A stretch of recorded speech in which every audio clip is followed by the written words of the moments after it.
AG ನ್ಯೂಸ್ಗೆ ಸ್ವಾಗತ. City Ravi ಪ್ರಕರಣವನ್ನ ಈಗಾಗಲೇ ಸಿಒಡಿ ತನಿಖೆಗೆ ಒಪ್ಪಿಸಲಾಗಿದೆ. ಸಿಟಿ ರವಿ ಪ್ರಕರಣದ ಬಗ್ಗೆ ಹೆಚ್ಚು ವ್ಯಾಖ್ಯಾನ ಮಾಡಲ್ಲ. ತನಿಖೆ ನಡೆಯುವಾಗ ನಾವು ಹೇಳಿಕೆಗಳನ್ನ ನೀಡುವುದು ಸರಿಯಲ್ಲ ಎಂದು ಹುಬ್ಬಳ್ಳಿಯಲ್ಲಿ ಗೃಹ ಸಚಿವ ಜಿ ಪರಮೇಶ್ವರ್ ಹೇಳಿದ್ದಾರೆ. ಹುಬ್ಬಳ್ಳಿಯಲ್ಲಿ ಮಾತನಾಡಿದ ಅವರು, ಸಿಟಿ ರವಿ ಪ್ರಕರಣ ಮುಗಿದ ಅಧ್ಯಾಯ ಎಂಬ ಸ್ಪೀಕರ್ ಹೇಳಿಕೆ ವಿಚಾರ. ಸ್ಪೀಕರ್ ಅವರು ತಮ್ಮ ಕೆಲಸ ತಾವು ಮಾಡ್ತಾರೆ, ಪೊಲೀಸರು ತಮ್ಮ ಕರ್ತವ್ಯ ನಿರ್ವಹಿಸುತ್ತಾರೆ. ಅಲ್ಲಿಯ ಸಾಧಕ ಬಾಧಕಗಳನ್ನ ನೋಡಿಕೊಂಡು ಹೇಳಿಕೆ ಕೊಟ್ಟಿರಬಹುದು.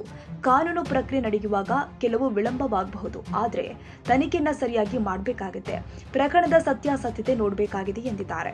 ಇನ್ನು ಸಿಟಿ ರವಿ ಆ ರೀತಿ ಹೇಳಿಲ್ಲ ಅಂತಾರೆ. ಹೆಬ್ಬಾಳ್ಕರ್ ಪಕ್ಕದಲ್ಲಿ ಇದ್ದವರು ಆ ಮಾತು ಆಡಿದ್ದಾರೆ ಅಂತ ಹೇಳ್ತಾರೆ. ಈ ಎಲ್ಲ ವಿಚಾರಗಳ ಬಗ್ಗೆ ತನಿಖೆ ಆಗಲಿ ಅಂತ ಸಿಒಡಿಗೆ ಹಸ್ತಾಂತರ ಮಾಡಲಾಗಿದೆ. ಸಿಟಿ ರವಿ ಹಲ್ಲೆ ಮಾಡಿದವರ ಮೇಲೆ ಪ್ರಕರಣ ವಿಳಂಬ ವಿಚಾರ ಕೆಲವೊಂದು ಕಾರಣಕ್ಕೆ ವಿಳಂಬವಾಗಿರಬಹುದು ಎಂದಿದ್ದಾರೆ. ಗೃಹ ಇಲಾಖೆಯಲ್ಲಿ ಹಸ್ತಕ್ಷೇಪ ಆರೋಪ ವಿಚಾರ ಪೊಲೀಸ್ ಇಲಾಖೆ ಜವಾಬ್ದಾರಿಯುತ ಇಲಾಖೆ. ಸಿಎಂ ಅಥವಾ ಗೃಹ ಸಚಿವರ ಆದೇಶವನ್ನ ಮಾತ್ರ ಪೊಲೀಸರು ಪಾಲನೆ ಮಾಡ್ತಾರೆ. ಬೇರೆ ಯಾರೇ ಆದೇಶ ಮಾಡಿದ್ರೂ ಅದನ್ನ ಪಾಲನೆ ಮಾಡಲ್ಲ.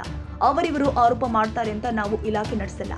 ಕಾನೂನು ಚೌಕಟ್ಟಿನಲ್ಲಿ ನಾವು ಕೆಲಸ ಮಾಡ್ತೀವಿ ಎಂದಿದ್ದಾರೆ. ಅವ್ರ ಪಾಪ ಅವರಿಗೆ ನನ್ನ ಸಾಮರ್ಥ್ಯ ಗೊತ್ತಿಲ್ಲ ಅವ್ರಿಗೆ, ಅದಕ್ಕೆ ಅವ್ರು ಹಂಗೆ ಹೇಳಿದ್ದಾರೆ. ಈಗ ನಾನು ಅವರಿಗೆ ಅಸಮರ್ಥ ಕೇಂದ್ರ ಸಚಿವರು ಅಂತ ಹೇಳಿಬಿಟ್ರೆ ಅದು ಎಷ್ಟು ಸಮಂಜಸವಾಗಿರುತ್ತೆ ಅನ್ನೋದನ್ನು ಅರ್ಥ ಮಾಡ್ಕೋಬೇಕು ಅವರು.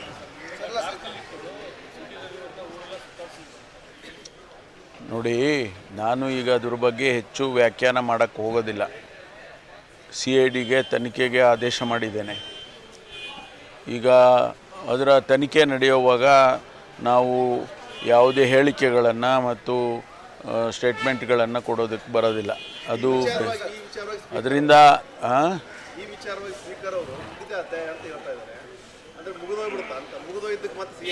ಇಲ್ಲ, ನಮ್ಮ ಪೊಲೀಸ್ನವ್ರ ಕೆಲಸ ನಾವು ಮಾಡಬೇಕಾದ ನಮ್ಮ ಕರ್ತವ್ಯ ಇದೆ. ಸ್ಪೀಕರ್ ಅವರು ಅವ್ರ ಕೆಲಸ ಅವ್ರು ಮಾಡ್ತಾರೆ.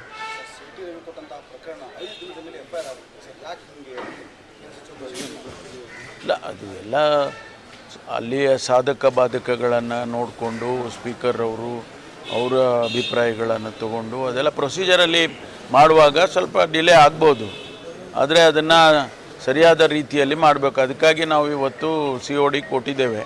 ತನಿಖೆ ಮಾಡಿ ಅದರಲ್ಲಿ ಏನಿದೆ, ಏನು ಸತ್ಯಾಸತ್ಯತೆಯನ್ನು ನೋಡಬೇಕಲ್ಲ. ಕೆಲವರು ಹೇಳ್ತಾರೆ ಈಗ ಅವ್ರು ಹೇಳಿದ್ದಾರೆ ನಾನು ಆ ರೀತಿ ಹೇಳಲೇ ಇಲ್ಲ ಅಂತ ಹೇಳಿದ್ದಾರೆ ರವಿ ಅವರು. ಆದರೆ ಅಲ್ಲಿ ನಡೆದಿರೋದೇ ಬೇರೆ ಅಂತ ಬೇರೆಯವರು ಹೇಳ್ತಾರೆ. ಸಾಕ್ಷ್ಯಗಳು ಪಕ್ಕದಲ್ಲಿದ್ದವರೆಲ್ಲ ಕೇಳಿಸ್ಕೊಂಡವರು ಅವರು ಹೇಳ್ತಿದ್ದಾರೆ. ಇದೆಲ್ಲ ತನಿಖೆ ಆಗಬೇಕಲ್ಲ, ಅದಕ್ಕಾಗಿ COD ಆದೇಶ ಮಾಡಿದ್ದೇವೆ.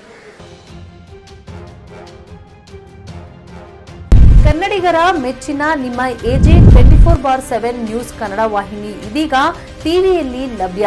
ವೇಳೆ ನೋಟಿಸ್ ಕೊಟ್ಟಿದ್ರೆ ವಾಪಸ್ ತಗೋತೀವಿ. ಇವತ್ತು ವಕ್ಫ್ ಪ್ರಾಪರ್ಟಿ ಅಂತೇಳಿ ಬರ್ತದೆ ಅಂತ ಹೇಳಿದ್ರೆ ರೈತರು ಬೀದಿಗೆ ಬದಲು ಏನ್ ಮಾಡ್ಬೇಕಾಗತ್ತೆ? ಯಾರು ವೋಟ್ ಹಾಕಲಿಲ್ಲ ಅಂದ್ರೆ ಗ್ಯಾರಂಟಿನೆಲ್ಲ ಸ್ಟಾಪ್ ಮಾಡ್ಬಿಡ್ತೀವಿ.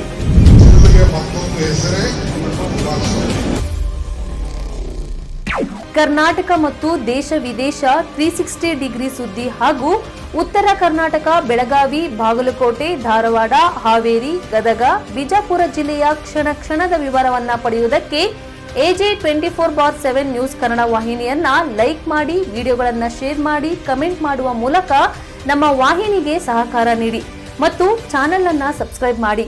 ಧನ್ಯವಾದಗಳು.